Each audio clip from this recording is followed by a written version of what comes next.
Hello, everybody, and welcome back to 428 Shibuya Scramble.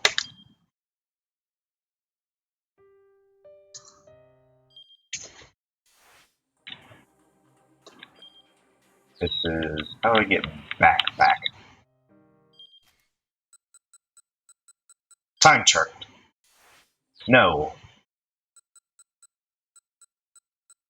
Hang on. I don't know how to get back. Because what I need to do...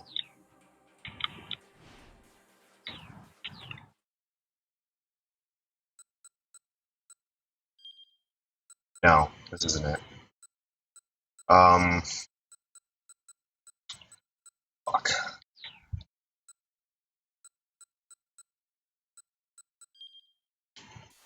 Hang on. If I jump to, like, Achi... Maybe I can do something here. I'm trying to get back.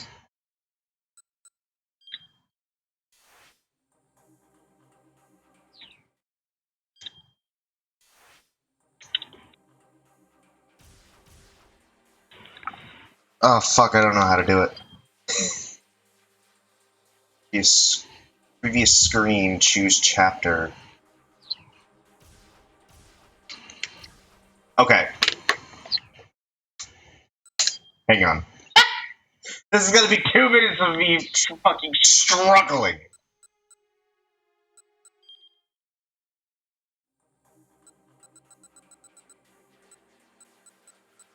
Fucking previews.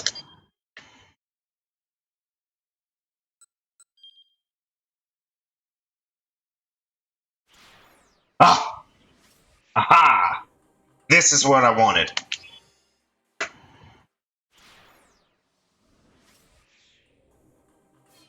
Okay, now truly, hello everybody, and welcome back to 428 Shibuya Scramble.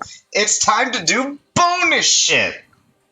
So, we got 2 bonus chapters. I have like 7 trophies left. I ended up looking up how to get the other trophies to see what exactly I am missing.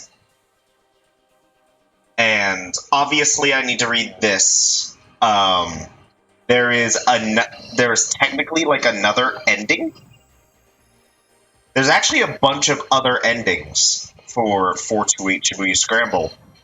And it's weird how you get them, but we will worry about that later. For now, we're going to do these side chapters. So, hip hip hooray. Hip hip hooray. And all that shit. So, we're going to start with Suzune, because her story is similar to the other stories. Meanwhile, this just looks like a fucking anime. Am I even allowed to make a video of this? Because it literally just looks like a fucking anime. I guess we'll find out when... hi! Guess we'll find out when my video gets fucking taken down. It was almost 1 o'clock. I'm not sure how short or how long these chapters are. I might be able to get both bonus chapters done today, or I might need to split both bonus stories into 2 separate parts. I don't know. Takuya Kazuma watched the orderly collect his metal tray, waiting for the door to finally close behind him before slipping out of bed. He dragged the folding chair closer to the window and sat down. Then he meticulously scanned the entire length of the vast central courtyard outside. From up here on the 2nd floor, he had a great view of the whole open space. The hospital building was shaped like a boxy U, enclosing a promenade that wove its way between the trees, where pajama-clad patients and visitors from their families were enjoying the first day of sunshine to come along in a while. Not yet. She still isn't here.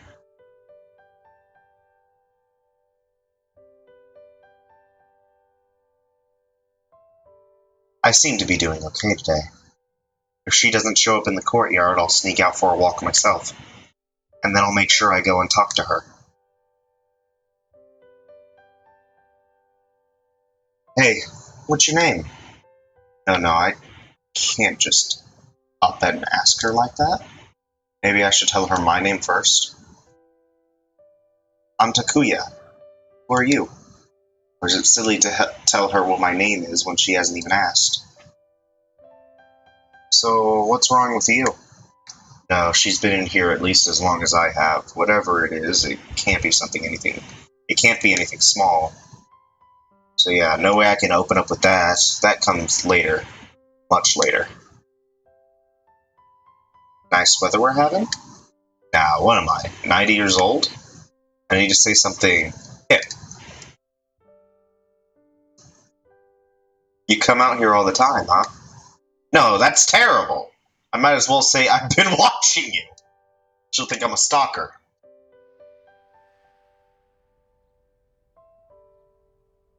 In the midst of his internal debate, Takuya happened to cast his gaze back out into the courtyard. And there she was, standing right under his window. She wore a white cardigan over her pajamas, standing with her head tilted back and her eyes closed, basking in the light of the sun. The angle finally gave him a good look at her face. The wind caught her evenly cropped bangs, blowing them back to expose the delicate curve of her forehead. She looked deeply happy as she stood, breathing, a gentle smile across her face.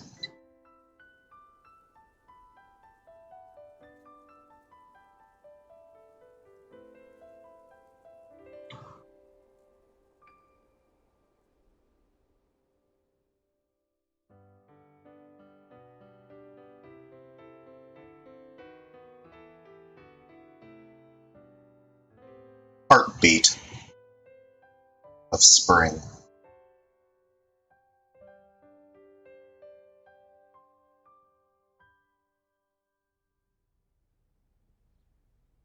How old is Suzune?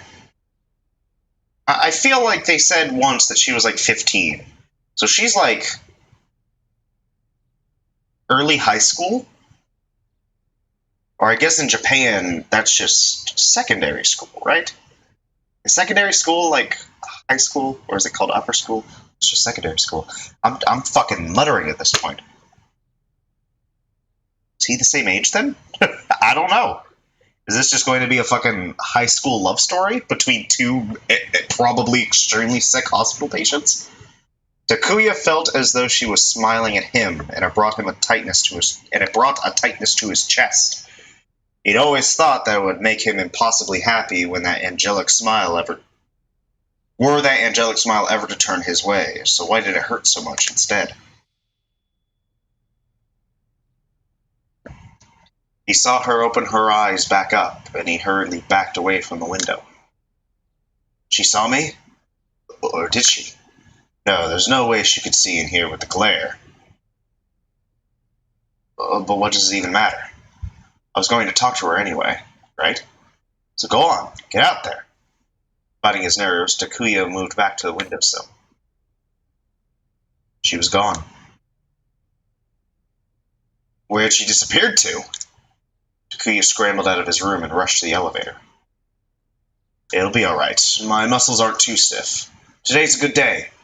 Takuya? Takuya, where are you going? He recognized the voice of a familiar nurse calling out from behind him, but he ignored her and jammed his thumbs on the close button. Once he was down on the first floor, he made his way to the courtyard exit, slipped on some sandals, and headed outside.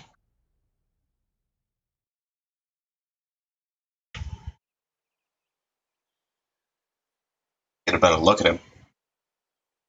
He pretended to be out for a walk as he wandered in search of the girl, but went to the length of the courtyard and back to the spot under his window without finding her. That's odd. Usually she stays out here a lot longer. You look a little pale. Are you alright? Asked a voice. Huh? He turned and saw the girl sitting on a nearby bench. Takuya took half a step back in surprise. Somehow he'd missed her in the shadow of the trees. I'm sorry, she said. Did I startle you? No, not really. You look like you're in pain. Should I go get a doctor? She was right. He wasn't used to so much walking. I'll be alright. I just need to rest for a bit, he said. Relieved, he managed to answer. Lately, his words hadn't been coming out at all that well. The girl stood up and reached a hand out to him, but Takuya couldn't bring himself to take it. Instead, he simply sat down on the bench. Not too close to her, but not too far away either.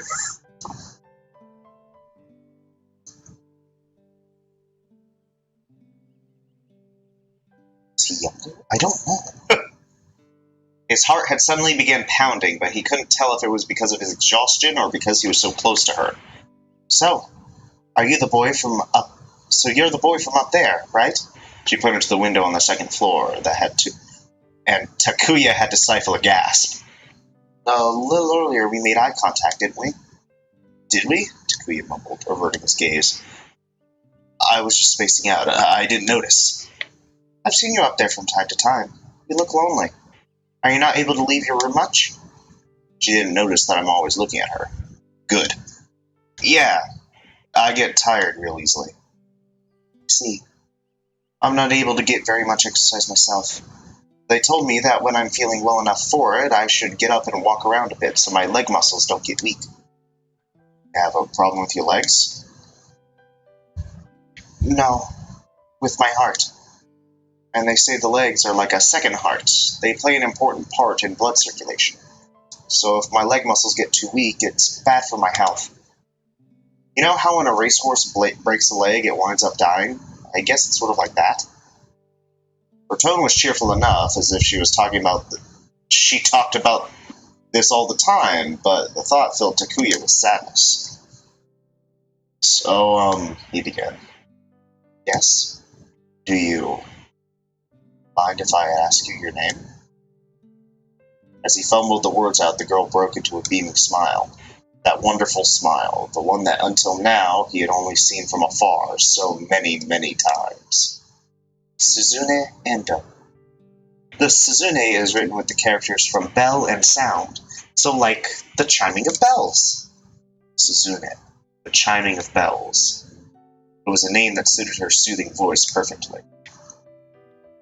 Suzune Endo. Suzune Endo. Takuya repeated the name to himself over and over. What's your name? Takuya. Takuya Kazuma. Takuya Kazuma, huh? That's a pretty cool name. I guess it means tough guy or something. Not that I live up to that. Truth was that Takuya was always embarrassed to tell strangers his name. I don't know about that. You seem pretty cool to me, Takuya. So, how old are you? Takuya's heart sank. Only kids had to be told they were cool. I'm 14. Well, what about you, Suzune? From afar, he hadn't realized how tall she was. Taller than him and probably older. I'm 17. Oh. He thought the difference would be less. 3 whole years apart? Takuya's heart sank further. Now she seemed even more unobtainable. As he tried to think of a way to nonchalantly ask Suzune where her room was, he heard the slap-slap of sandals approaching. Suzune! A boy came running up. He was young, maybe in first grade or so. Hi, Ken. Long time no see. This your brother? Takune asked. No, he's in the room next to mine. Who's this? The boy clung positively to Suzune's knee as he peered at Takuya. This is Takuya Kazuma. He's a patient like us. Huh. Hey, I got some candy. Want to eat it? The boy tugged on Suzune's hand. Oh, yeah? All right, then. Takuya, I'll see you later. Yeah, later. Later? Later when? Am I actually going to get to see her again? As Takuya watched the young boy drag Suzune back inside, he felt a bitter surge of resentment. He thought that finally getting the chance to talk to her would make him feel a lot better, but instead he felt worse than he had. He felt worse than he had back when all he could do was stare at her through the window. The sunlit garden suddenly struck him as cold and desolate, so he trudged back inside, his muscles faintly shuddering with each step.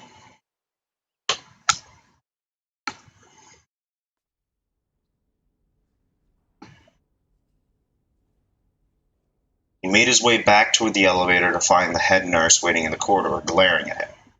He kept his head down and tried to slip on past her, but she snapped at him as he drew near. What were you talking about with Miss Endo? Huh? Kuya blushed at the idea that she'd been watching them, but he soon realized she was being serious. You shouldn't get too close to that girl. Why not? He asked. She may not look it, but she's seriously ill. Neither of you has the ability to fend off a major infection, and we certainly don't want you to go catching anything. The nurse looked away as she spoke, rattling off the words. But they let her go outside like that, right? Yes, that's true. But Takuya, why in the world did you go out? Did the doctor tell you to go for a walk? No. But I thought that since I was feeling pretty well and all. You expect me to believe that? You're shaken. Come on, let's get you back to bed. The nurse ushered Takuya into the elevator and escorted him back to his room. He was actually quite exhausted, and so he quietly got back into bed. Nurse? Takuya called out to her as she was leaving. Yes? Suzune... Miss Endo, I mean, she's got a bad heart, doesn't she? Did she tell you that? For whatever reason, the head nurse seemed quite shocked that Suzune had shared this information. Yeah. What is she sick with? Something very serious. That's why you ought to leave her alone. But she's going to get better, right? Takuya regretted the question the instant he asked it. The nurse's grim expression was answer enough. A sweet and cheerful girl like that had an incurable illness? For a while, Takuya couldn't even believe it. After the nurse had left, he stared at the closed door in a daze.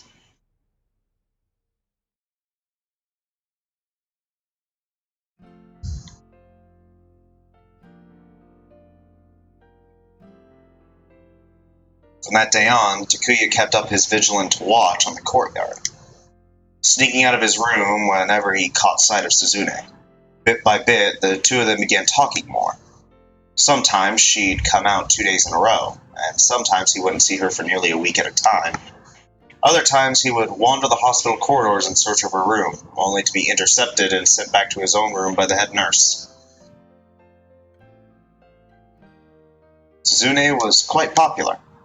Most especially the old men, old women, and young children at the hospital all seemed devoted to her, their faces lighting up whenever she was around. She was kind enough to listen to all of their grumbling or trifling conversations. Takuya was equal parts impressed and baffled by her ability to relate to them. He could never put up with that sort of thing.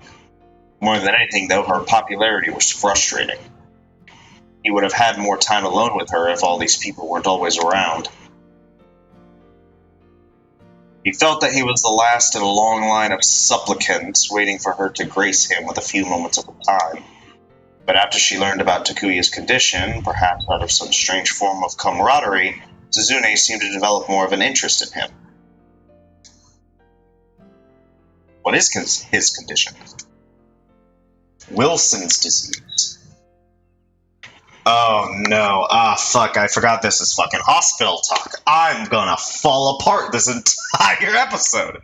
Also known as hepatolenticular degeneration, a congenital abnormality of the liver cells in which the cell's ability to eliminate excess copper from the body is impaired, leading to copper accumulation in the liver, basal ganglia, corneas, and kidneys. The disease can cause difficulties with movement and neurological problems and often lead to further complications such as acute hepatitis and cirrhosis of the liver. Or cirrhosis? Cirrhosis? I think it's cirrhosis. Fucking, I don't know. Wilson's disease? I've never heard of it. Is it serious? Suzune's concern seemed entirely genuine. For a brief moment, Takuya was almost happy about his rare and grave condition. But he couldn't say that, of course, and so he just nodded. Yeah. If you look, you can see my browns have turned kind of brown.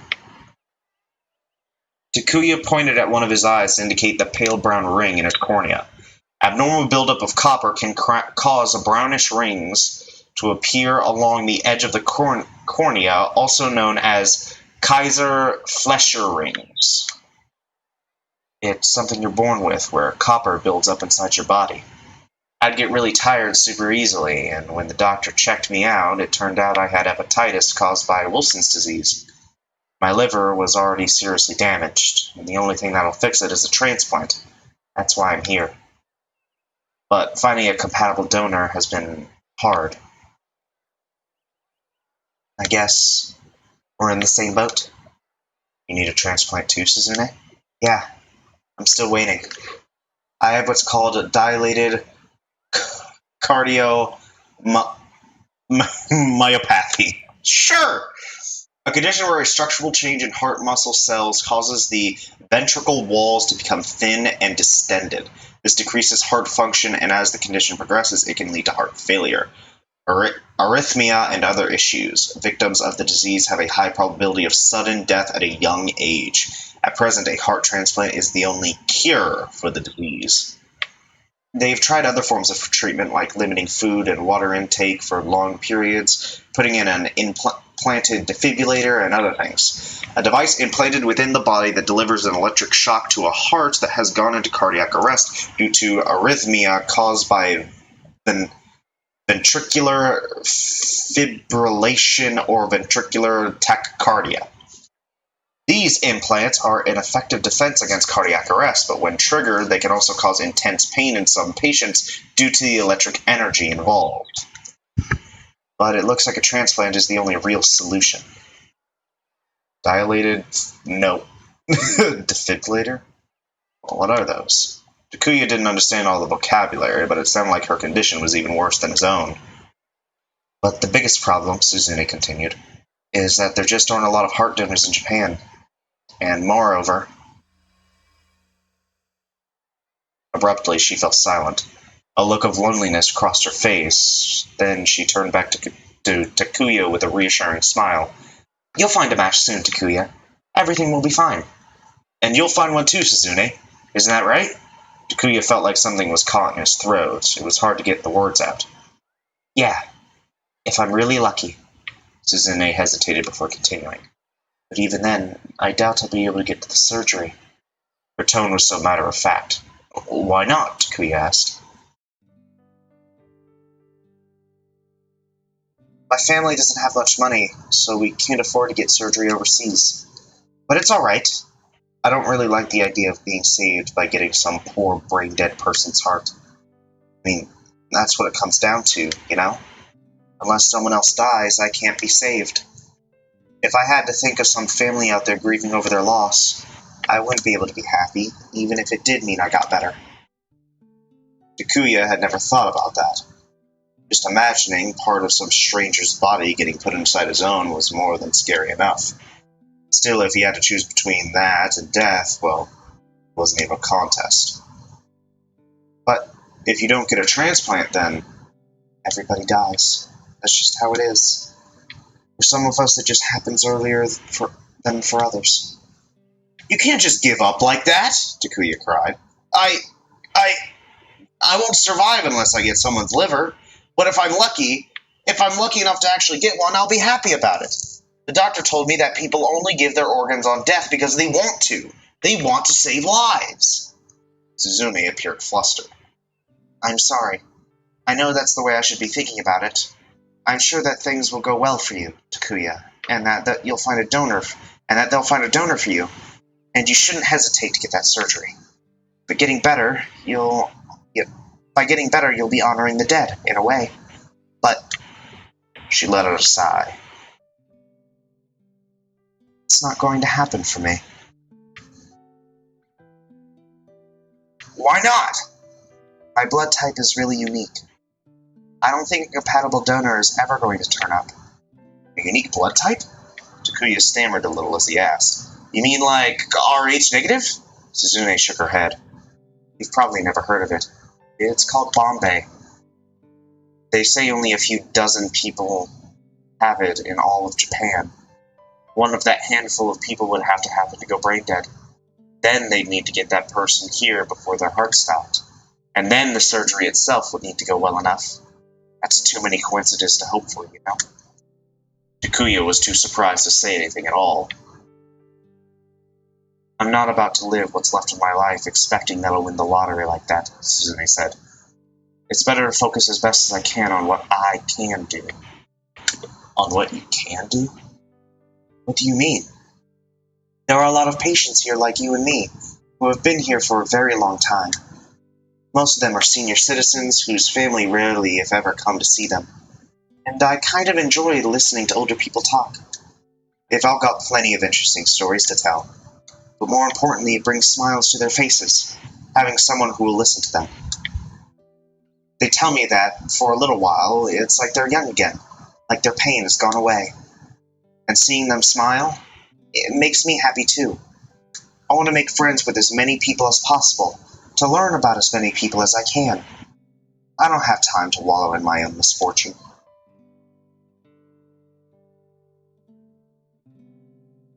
Takuya had assumed that, unlike himself, Suzune was as cheerful as she seemed to be because she had hoped that she'd get better. He had been suffering through his own illness and had thought day in and day out about how unlucky it was to have been born with it. Though he hated to admit it, he had long since discarded any hope that they'd find a donor and give him a successful transplant. Until he met Suzune, he'd lived every day cursing his fate. Their circumstances were so similar, so why were they so different? Suzune. Suzune was like an angel. Takuya felt like a miserable excuse for a human being. I have to spend a lot of time resting in bed, Suzune said, so I read a lot. Novels, essays. Sometimes I try reading more difficult books on philosophy. I don't always understand a lot of it, but sometimes it's just clicks, you know? And I read high school textbooks sometimes too. Well, except for math. I've given up on that. Takuya didn't like reading. When he was in his room, he just watched TV. A lot of the time, the only shows that were on were garbage, and he knew that they were garbage And he knew they were garbage while he was watching them, but there wasn't anything else that caught his interest. His motivation to study was non-existent, and he certainly didn't have any textbook in his room. It wasn't like he was going to go on and live a full life, get a normal job, have a normal family. So what point was there in studying? That's what he had always thought, at least. Am I just wrong?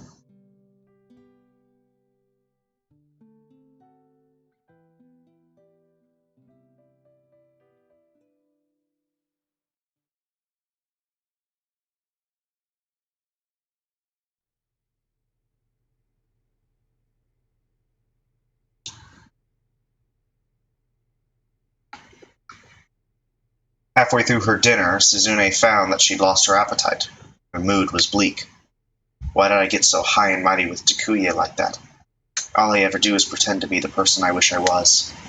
In reality, all I do is worry about just when this heart of mine is going to stop. I know it's normal to be afraid of dying. I practice smiling for my father and my brother. I don't want them to see my fear. I was happy and a little bit shocked when I realized that my fake smiles actually worked.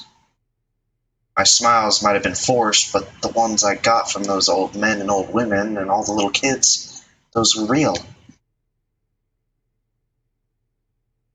Oh, hey, Suzune. Hello, young lady. Everyone's always happy to see me. At some point, Suzune had realized that she was no longer able to tell if her own smile was fake or not. She wasn't lying when she said that the smile on other people's faces brought her joy. But every now and then, loneliness returned. She wished she could tell someone how scared she was. Finally let herself shed the tears she'd held in for so long. But she'd never be able to do that to either her father or her brother. She didn't want them worrying about her any more than they already did. Her pulse grew erratic. Her intense heartbeat hammered like the hoof beats of a horse at full gallop. A type of abnormal heartbeat known as gallop rhythm, instead of the normal 2-beat lubbed-up rhythm of a healthy heart. It consists of 3 beats, resembling the sound of a galloping horse, an indication of potential heart failure. A sensation she'd known since childhood. Then she felt an intensely painful electric shock course through her. Her implanted defibrillator had activated. After suffering through the pain for about 10 seconds, she felt her heartbeat stabilize. I'm alright. My heart is still pumping. But despite her relief, it was impossible not to think about how her time was drawing ever closer. If you're in pain, just say so. It's okay to admit it.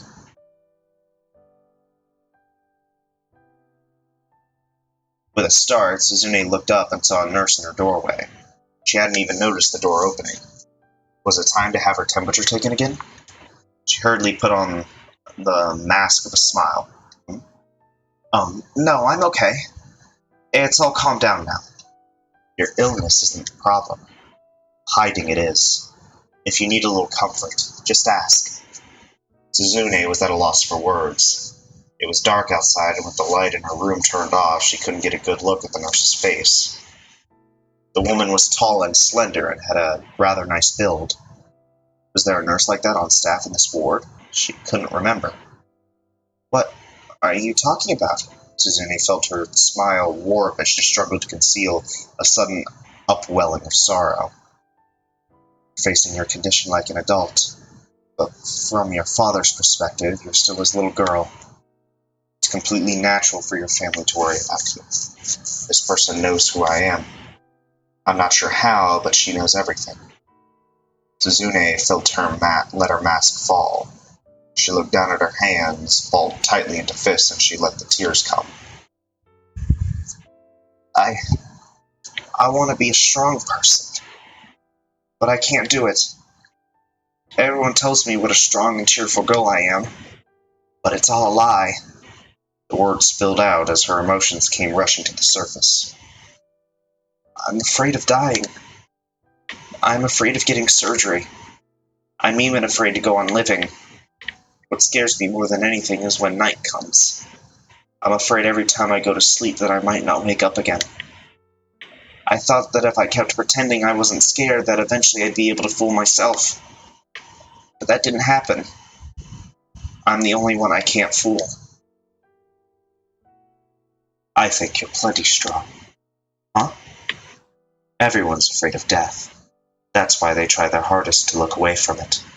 Why they try to forget during the day-to-day that it's coming. But you face it every day. Face it head-on. You're a stronger girl than you think. Everyone else probably underestimates your strength. The nurse's voice was smooth and soft. Her words flowed over Suzune, washing away her dark emotions. That's why you shouldn't push yourself so hard. If you keep trying to face all your fears by yourself, then one day you might break. It's okay to let it out every now and then. Vent your frustrations. You're fighting so hard every day. There's nothing wrong with asking for a little help. The nurse sat down on the bed and began to gently stroke Suzune's hair. If you're ever afraid to go to sleep, call for me anytime. I'm always here for you. I'll watch until you wake up in the morning.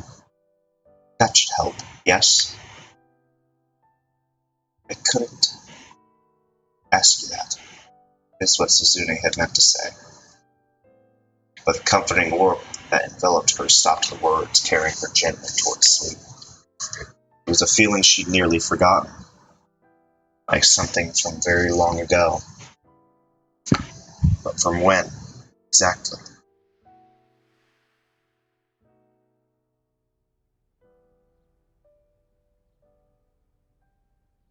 When Suzune woke the next morning, the nurse was gone, but she did not despair. If she ever needed her, the nurse would be there for her again. Of that she was sure. Good morning, Miss Endo. The nurse who came to take her temperature was the usual one, not the one who'd been there in the night. Good morning. A natural smile came to Suzune's face. She felt deeply grateful that she'd gotten to live to see another day.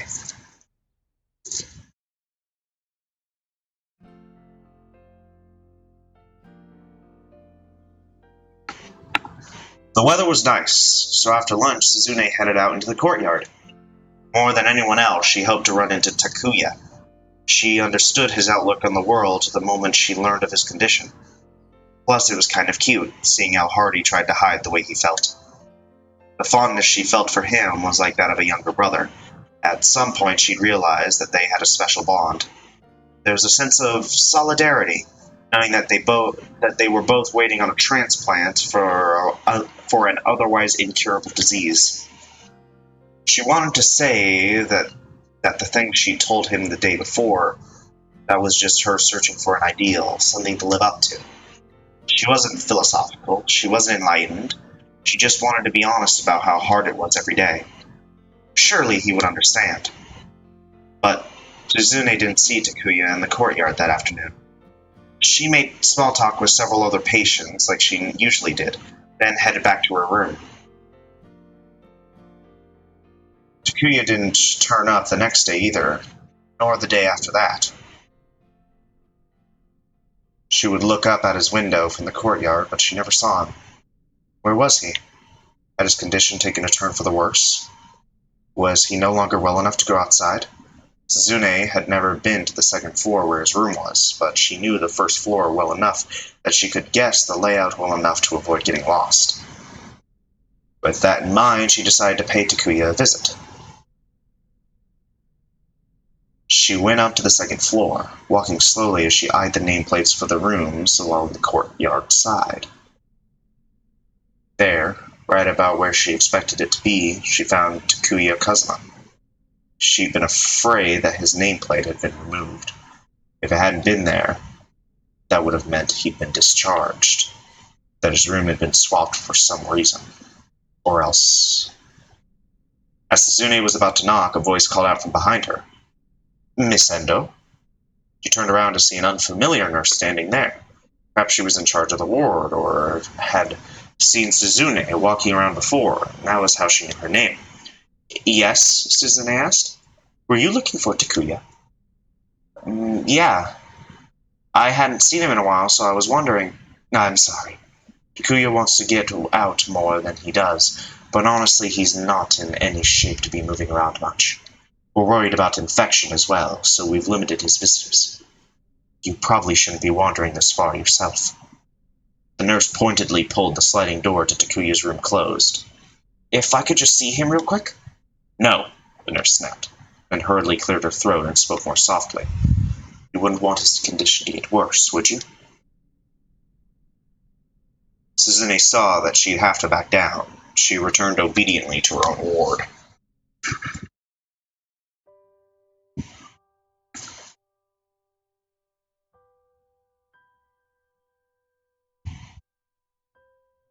She had a hard time accepting the fact that she couldn't visit Takuya. Does the nurse have some kind of grudge against me? Not only does she know my name and know about my condition, she must also know that I've been talking with Takuya in the courtyard. Does she think I'm the reason his condition has gotten worse? Suzune knew that his health wasn't as good as he might have claimed, and she felt a little guilty that she hadn't been as considerate as she perhaps should have.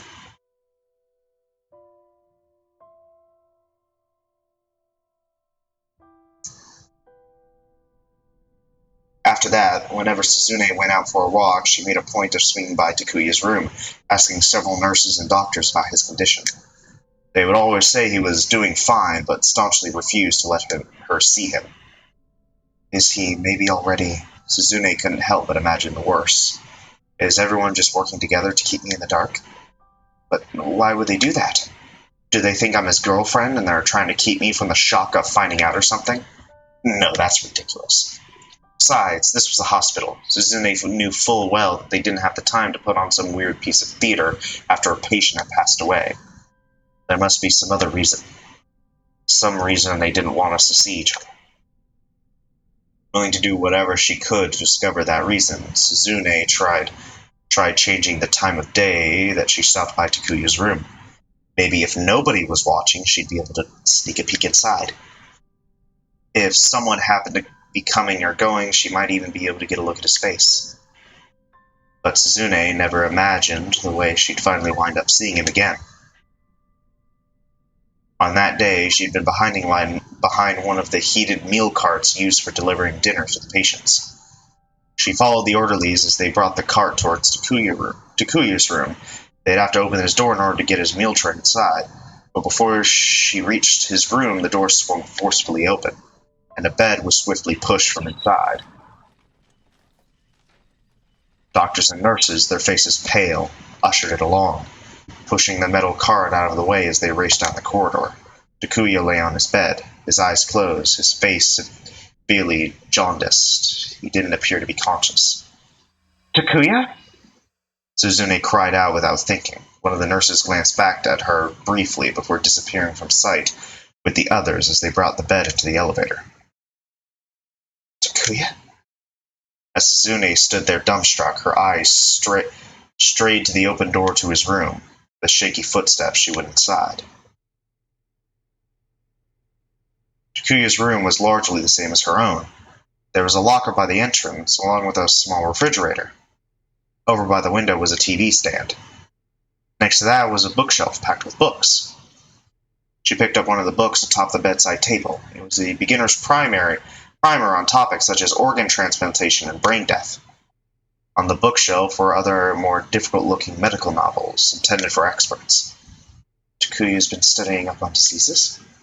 I wonder if he's been holed up in here reading these the whole time. Maybe he'd overdone it studying. That would be a cruel irony. Suzune prayed to a god she had never before believed in. Please, save him.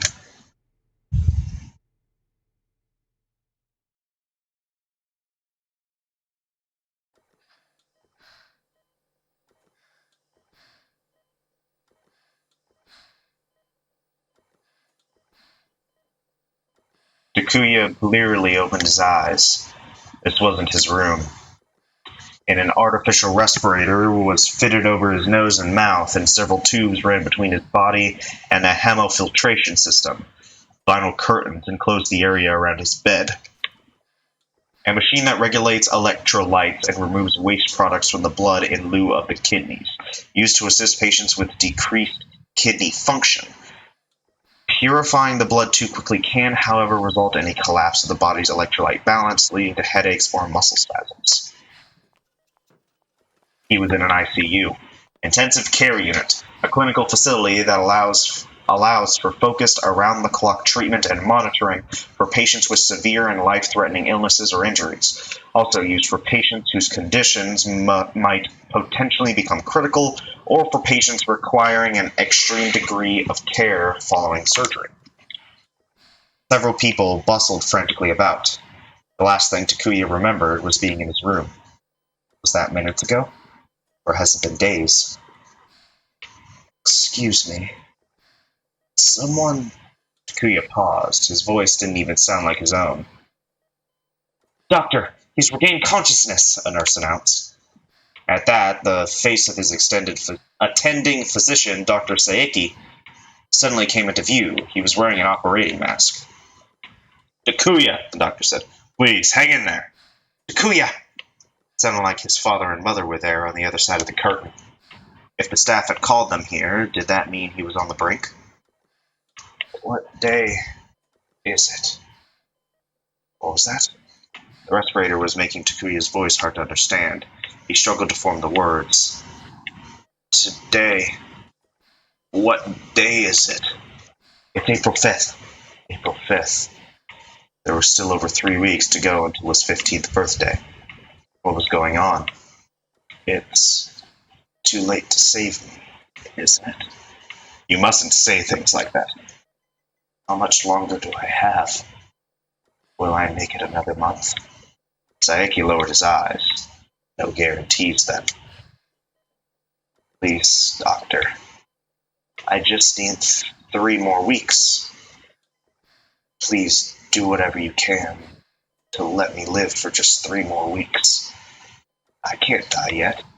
Dr. Saeki nodded, a thoughtful look on his face.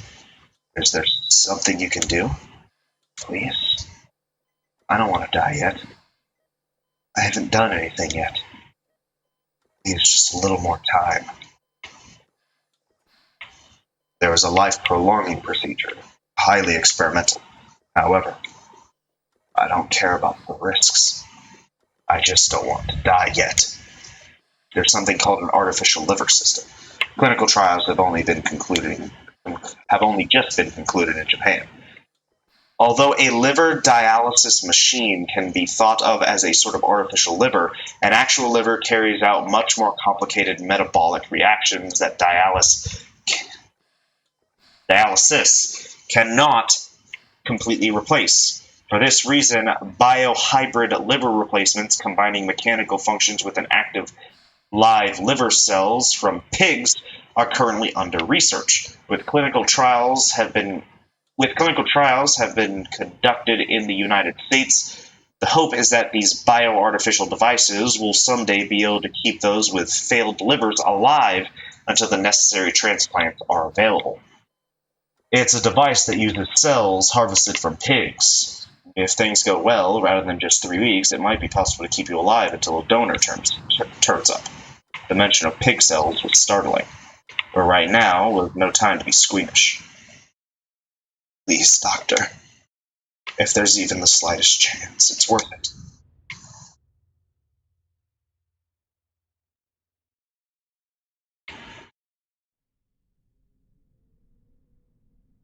After Takuya was rushed to the ICU, Suzune went to check up on him every day, without regard for her own well-being.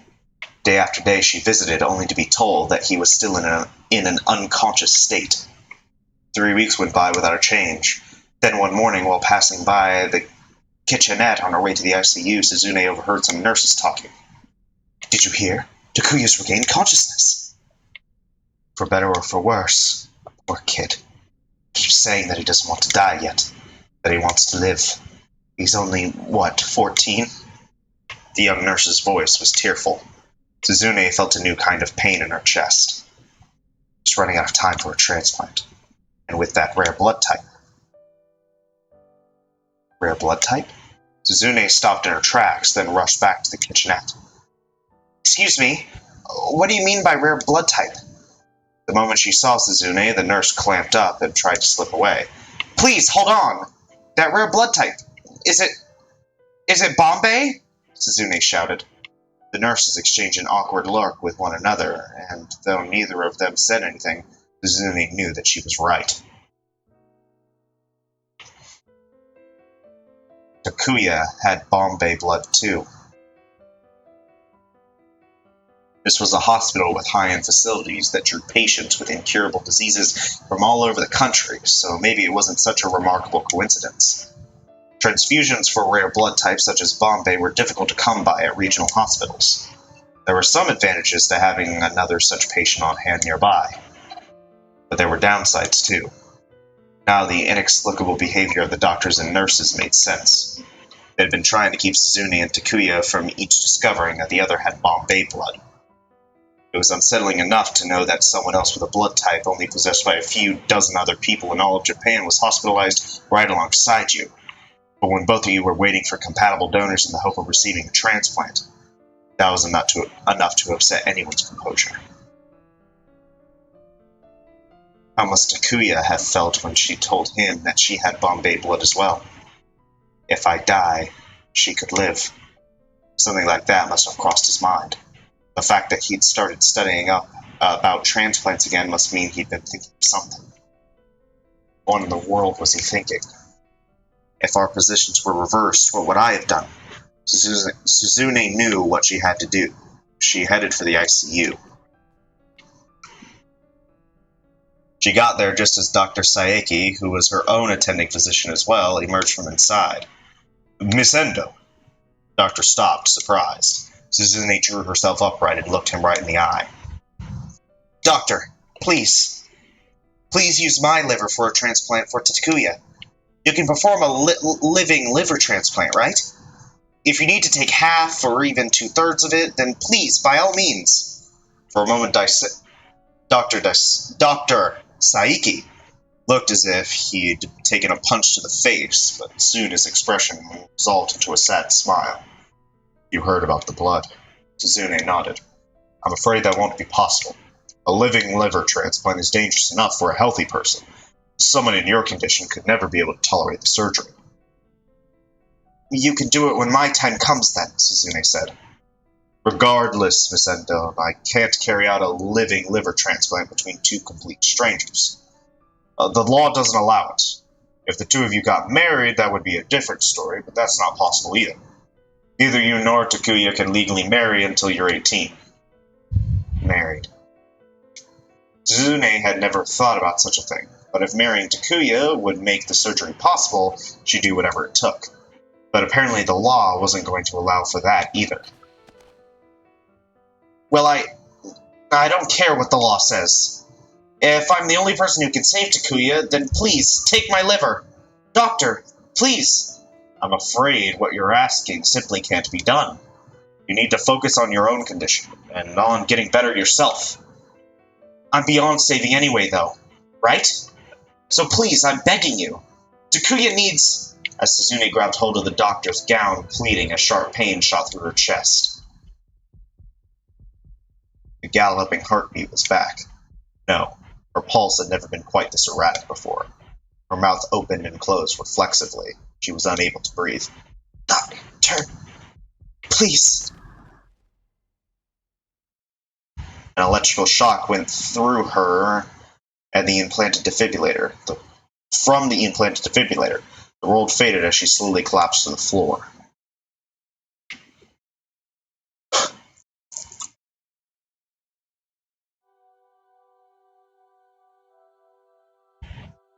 Suzune had a long, long dream. Her father was in that dream, and though Suzune couldn't clearly remember her face, her late mother was there too, trying desperately to save her. And then there was Takuya. Takuya was smiling. A genuine smile. A smile that Suzune had never seen. Takuya's mouth was moving, but no sound came out. She tried to read his lips.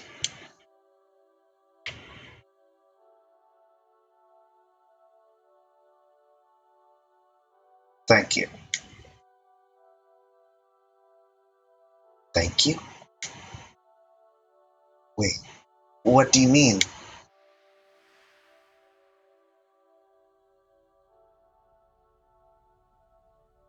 Suzune cried out as she woke. She was staring up at a familiar ceiling. She was back in her own room. She spotted her older brother Achi sleeping in a folding chair nearby. Huh? Achi? The word creaked raspily from her throat. Huh? What the fuck?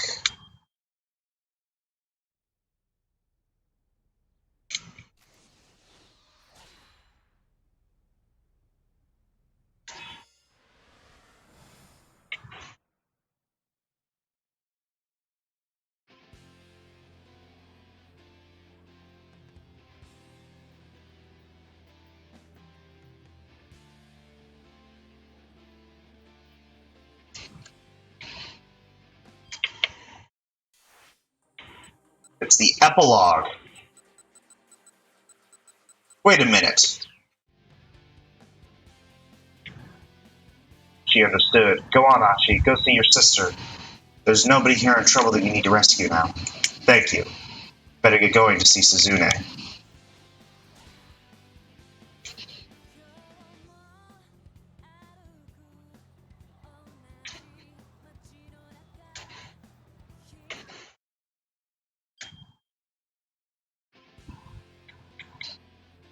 What the fuck?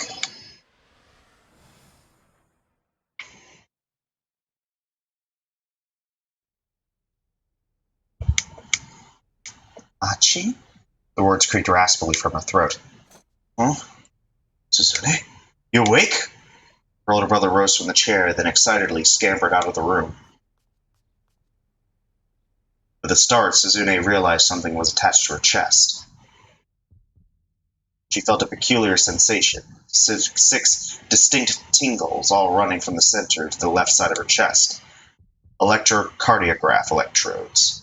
She followed the leads that ran her chest to the monitor by her pillow and was surprised to see the waveform moving across it. It was her pulse, and amazingly, her rhythm was solid and strong, nothing like the one she'd been familiar with for so long. No, that's not my pulse. Suzune realized what she was seeing.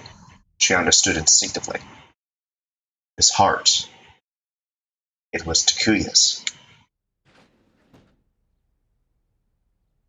Achi returned with Dr. Saeki, who proceeded to check the various monitoring devices by the bed, nodding and smiling with satisfaction. It's good to see you awake again. For now, there doesn't appear to be any signs of rejection. Of course, we'll need to be vigilant, but this new heart seems to be a good match for you, Miss Endo. It's Takuya's, isn't it? Please tell me it's not. I told you I wanted him to have my liver. Takuya was dead. If she had his heart now, there was no way he was still alive. Dr. Saeki looked away, and for a while he said nothing. When it comes to who your donor is, I'm not at liberty to say anything. You understand that, right? So instead, let me tell you how things went for Takuya in the end. You two were friends? Boyfriend and girlfriend, maybe? Either way, you have a right to know about his passing. Takuya's passing. Suzune had already imagined as much, but now she couldn't hold back the tears. Takuya is dead. He's dead. Dr. Saeki went on. Takuya begged me to keep him alive just a little bit longer. His family agreed, and so he proceeded with an artificial liver system, a treatment that's relatively untested here in Japan. For a while, his symptoms abated, and he even regained consciousness. The doctor took a breath. But it was already too late. He lapsed into a coma due to acute liver failure, and then developed complications. A condition known as DIC, which causes clotting in blood vessels throughout the body. Initially, we thought he might have hepatic encephalopathy, but a CT scan of the head revealed cerebral edema. He was declared brain dead 2 days after his birthday. He was 15 years old. Dr. Saeki gave her a significant look. Suzune wondered what that implied. He was insistent that he made it to 15, Saeki continued. He said that there was something he absolutely needed to do. On his birthday, he called for his family and told them, I want to register as an organ donor. Huh? Here in Japan, individuals under 15 years of age aren't allowed to give consent for organ donation. If Takuya had died before he turned 15, then his heart, all of his organs rather, would not have been provided to a patient in need. And that was something he wished for very much. Takuya had been reading up and studying, and he learned that he needed to survive until he turned 15. And he asked for life-prolonging measures to be taken, also that he could register as a donor in order to give him his heart, in order to give me his heart. And I don't know who it was, but apparently a surgeon was able to perform a transplant for a patient believed to be an ideal match for his heart. Evidently, this patient was also comatose and in an extremely dire state, but from what I hear, the surgery seems to have gone quite well. Of course, I do not know the identity of the patient either. Suzune strained to move her right hand, setting it atop her chest. Underneath the layers of the bandages, she could feel a heartbeat, steady and strong. Takuya's heart was beating within me.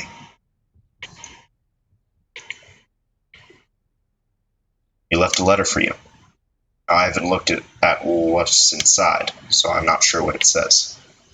Dr. Saeki set a white envelope down on the bedside table and left the room.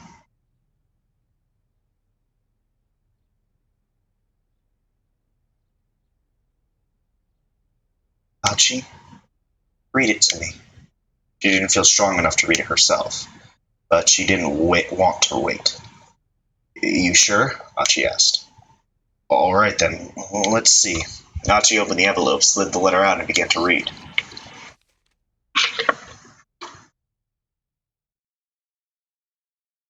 Suzune. If you're reading this letter, That means everything has gone well. Congratulations. And also, thank you.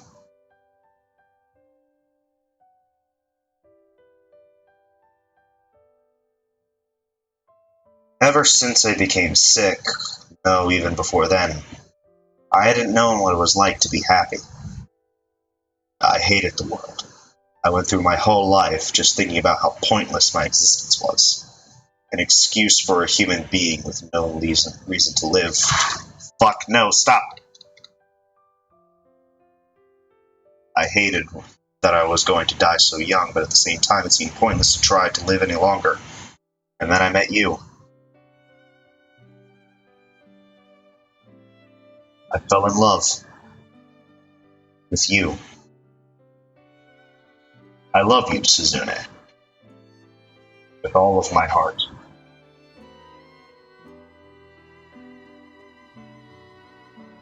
With you in this world, I wanted to go on living a little longer, because living would actually have some meaning.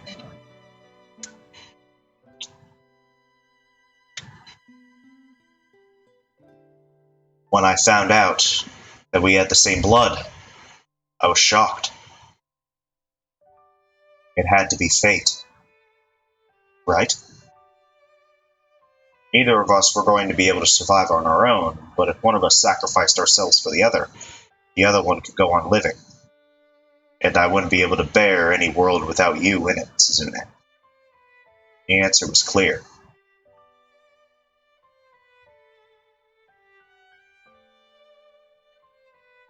I want you to have my heart, Suzune. That's the best possible thing for the both of us. You're probably a little sad, knowing that I'm gone now. I'll be happy if that's the case. But will you please be happy for me, now that you have my heart inside you? That would make me even happier. Happier than anything. Thank you so much for taking my heart. It'll beat for you as hard as it can. I hope.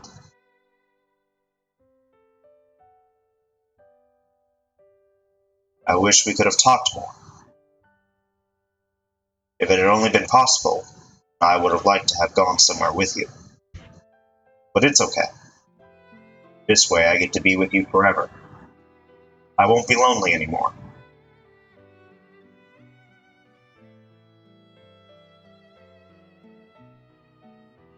Goodbye. I'm looking forward to our future together. Takuya Kazami.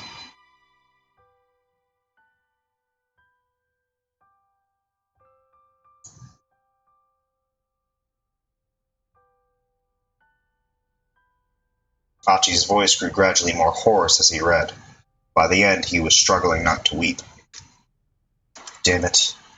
Did it really have to be like this? I'm sorry, I have to see the line that I missed. What did it matter if I was not here? Suzune was more astonished than she was sad. Of course she was upset that Takuya was dead. She was glad that she was going to live. But above all, she was amazed by the fact that Takuya had cared for her as much as he had. That he'd fought so hard to prolong his own life just to save hers. That moved her more deeply than anything she'd ever known. Maybe a young crush couldn't be called real love, but that didn't make it any less pure.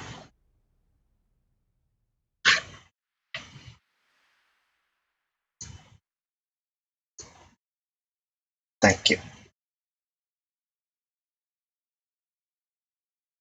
Goodbye. I'm looking forward to our future together.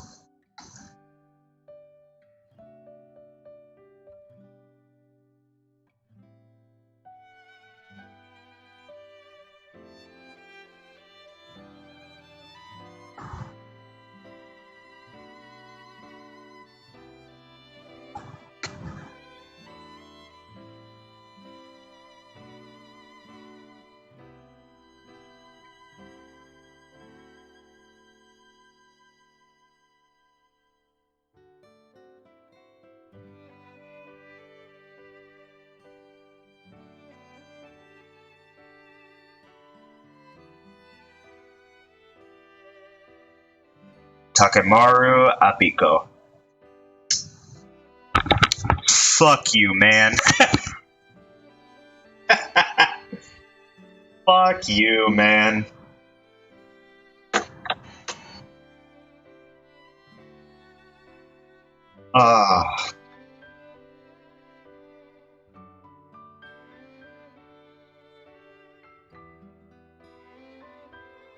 I wasn't expecting shit to be this sad. Aw, man.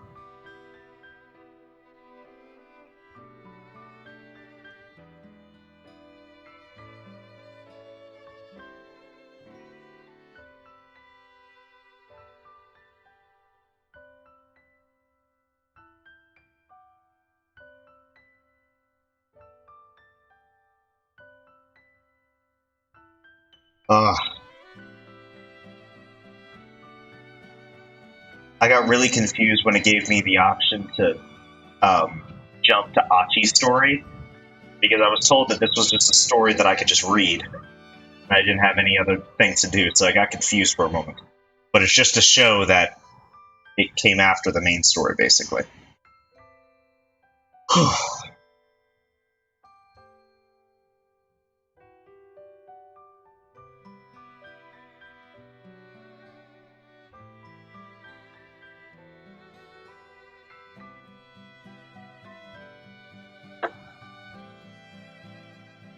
Uichi Nakamura. Jiro Ishii.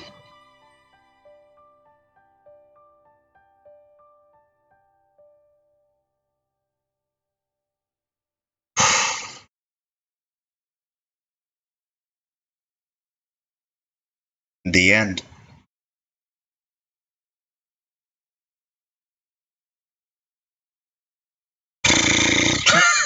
Fuck, man. You can't just do that. You can't just do that.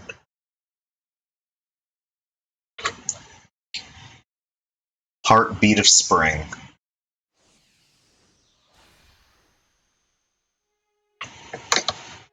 Ah, oh, fuck.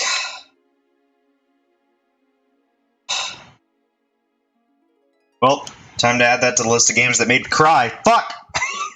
I can't do this no more. That's probably the only sad, like, truly sad thing in this game, though. I doubt Kanon's bonus story is going to be sad. So we should be okay. But I am going to do this, because it has been over an hour, but I think we should add just another little thing. What? Here's your first question. The Eurovirus is approximately this many nanometers in diameter, 3 digits. What?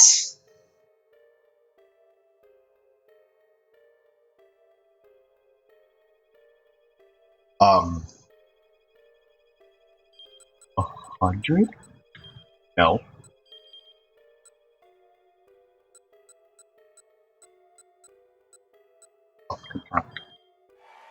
Hey! Congrats.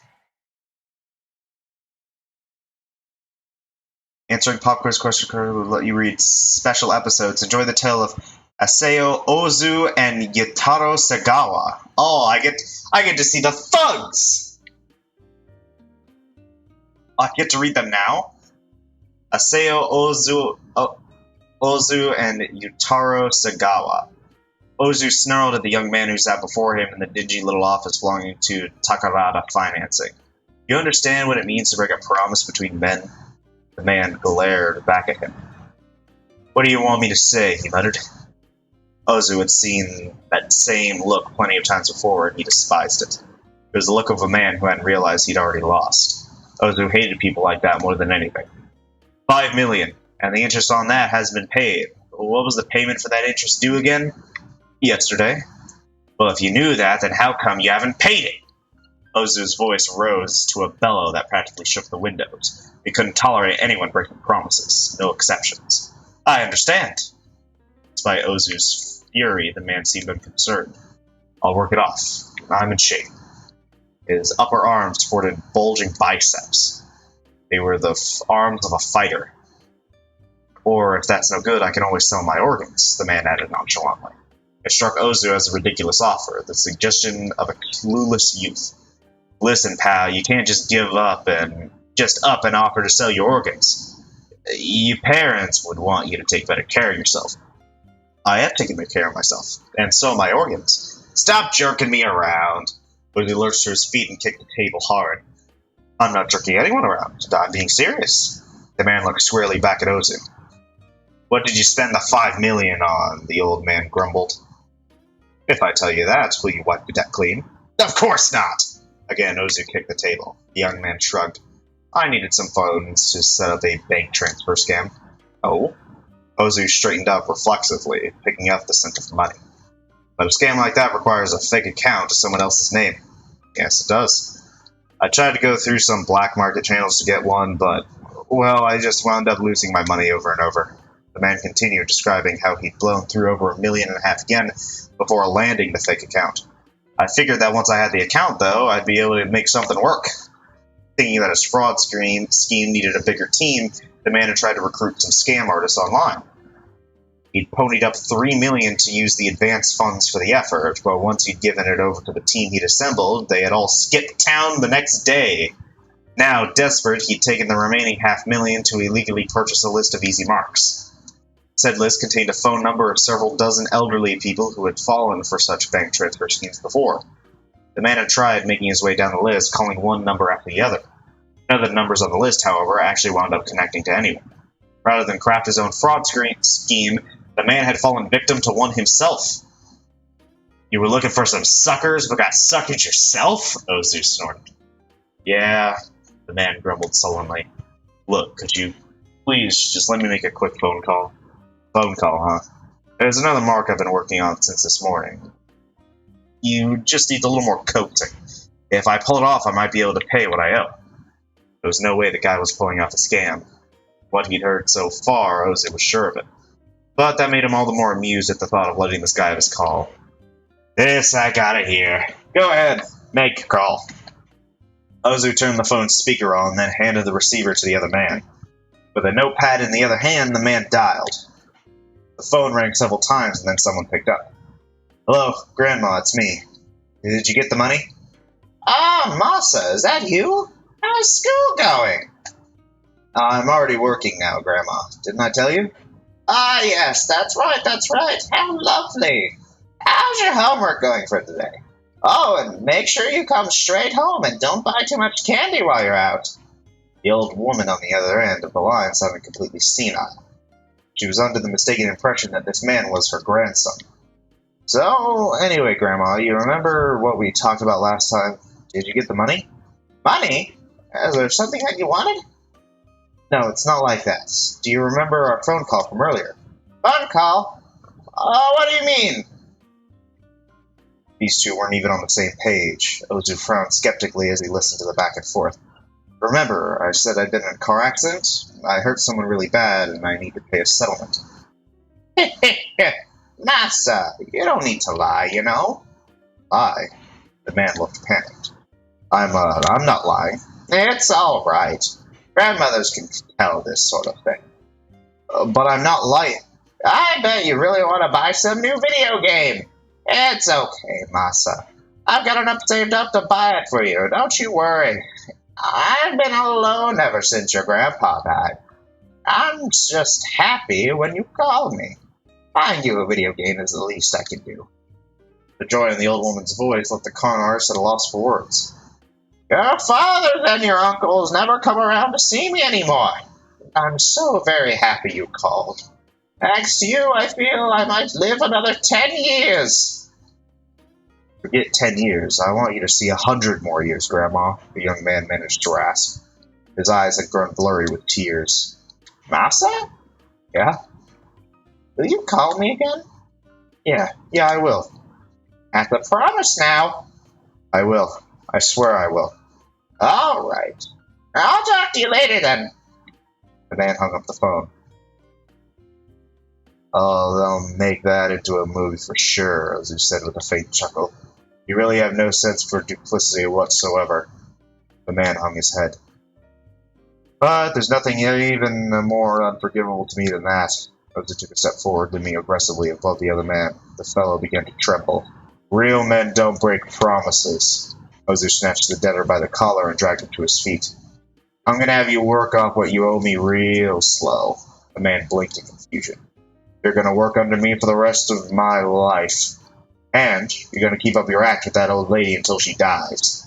Huh? I'm not letting you break your promise to collar. Suddenly a tiny hint of kindness showed through Ozu's gruff expression. Several years had passed since then. The young man still makes the rounds with Ozu, still deep in debt. Oh! Oh, I see. His name is Yutaro Sagawa. His schedule for today involves collecting money at the apartment of some broke actor, putting pressure on the president of a publishing company with cash flow problems, and then shaking down some shady guy who's trying to sell some weird diet drink. Oh, that was good! Special episode added to bonus content. Wow, that was cool. Oh god, next question. Detective Sasama's pet name for his wife. Actually, I think I know this. I actually remember this. They probably want me to put the chan. They probably want me to put the chan in.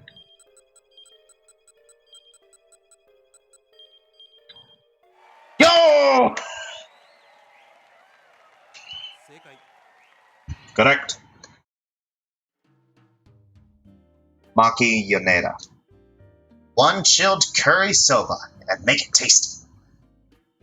What are you talking about? Maki Yoneda snapped from the kitchen. Everything this old gal makes is tasty. Grabbed a bundle of soba noodles and tossed them roughly into the roiling pot. Humming a tune to herself as she tended the soba, she heard another faint humming join in, seemingly from out of nowhere. Alright, let's do this. The tiny voice had come down by Maki's feet. Another day for making delicious noodles. A different voice, this time from the shadows of the dingy kitchen shelf. Yeah! A series of diminutive figures, each about the size of a pinky finger, leapt out from amidst the haphazard assortment of spice jars. They lined up on the floor, these tiny little fairies, 7 in total, all carefully keeping out of Maki's line of sight. They were food sprites that had come from Italy, and they protected the flavor of Dogen Hut soba noodles. Their leader, Mario, specialized in meat dishes. Salvatore would track down fresh ingredients in the blink of an eye.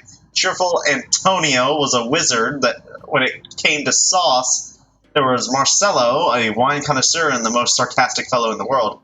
Franco, the neat freak, loved a clean and tidy kitchen. None could outmatch the pasta-loving skills of Fabrizio, who had a divine touch. Roberto, the quiet one, could tell you all about pizza dough. Maki set the finished bowl of chilled curry soba on the kitchen table. Now then, while the woman's back was turned, the sprites added more salt and dashi stock to the soup. In the blink of an eye, the soba seasonings were refined to perfection. Magnifico! With their work complete, the fairies hid themselves once again. Just why had these 7 food sprites taken up residence at Dogen Hut? The story begins 2 years prior. Mario and the others had been dwelling in a 3-star restaurant in Rome when they'd heard rumors that there was a 5-star restaurant popping up all over Japan. There were 5-star restaurants popping up all over Japan. Naturally, as food sprites, they couldn't just stand idly by. Hey everyone, let's go to Japan! And so, heeding, hey everyone, let's go to Japan! And so, heeding Mario's rally cry, the gang snuck aboard a plane bound for Tokyo. But after finally arriving at their destination, they were unable to find any 5-star restaurants anywhere.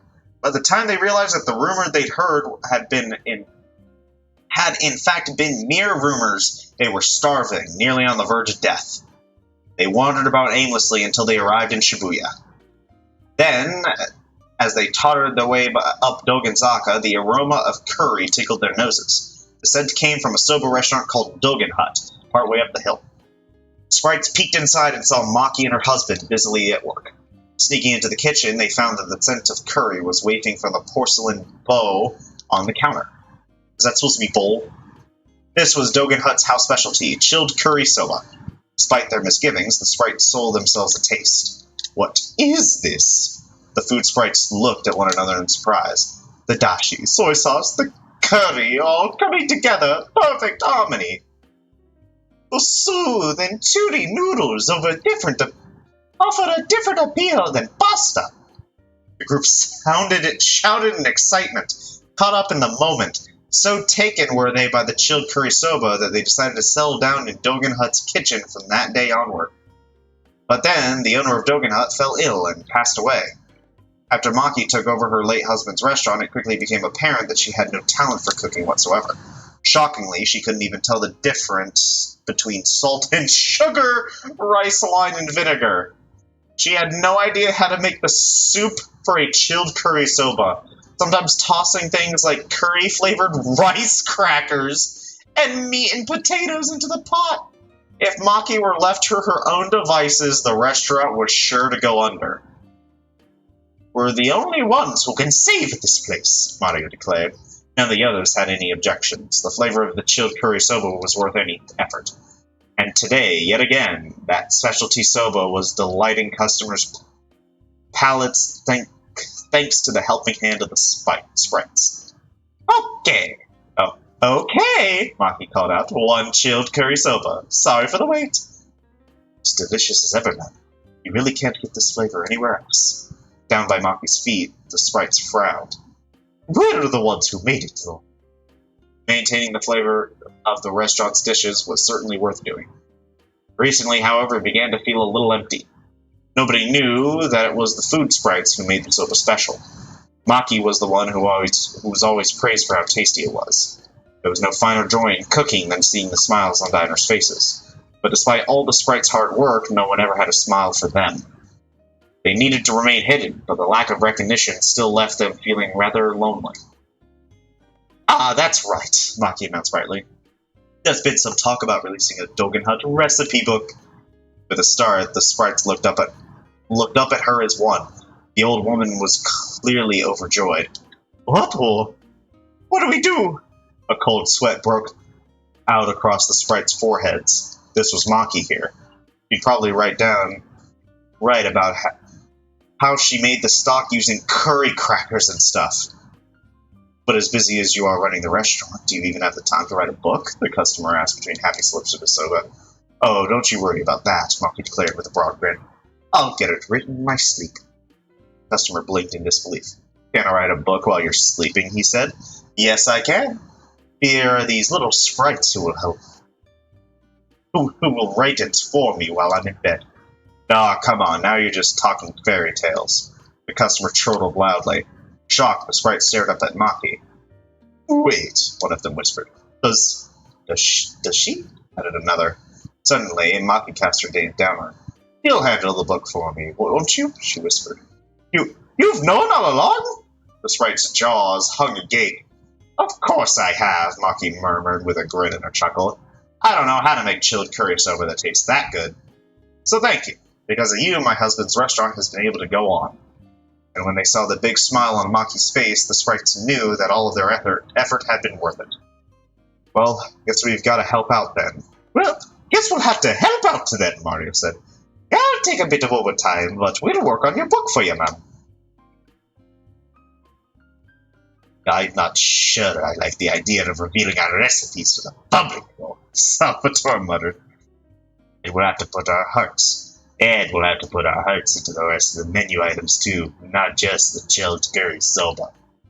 Despite all their grumblings, though, the sprites couldn't keep their happiness from their faces. "Hint! What? How'd you enjoy the tale of the loan shark's first meeting?" "We hope you found it interesting. Now here's some tempting info for you. In Osawa's story in the 12 o'clock block, rubber gloves appear at some point. During that scene, the background zooms away, right? Try waiting for that moment to finish to see what happens. Have fun with that, and see you next time." What? What? What? No. This gets discounted price for a miracle stone, including currency. I'm not. No. I'm good. I'm good for right now. What the fuck? Episode 12 and 13? Hang on a minute. Was there a hint at the end that I missed?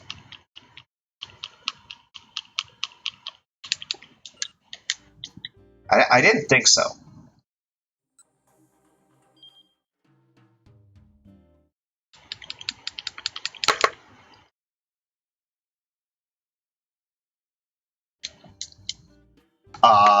Okay. Well, that's weird. Does it take me right back to, like, the next thing that I was doing? On to question 3, yeah. Okay, so I'll do that next time. Because now we're on to an hour and a half. And I think that's a relatively perfect time to end the video. So thank you all for watching, especially if you got this far. And stick around, because there's a lot more to come.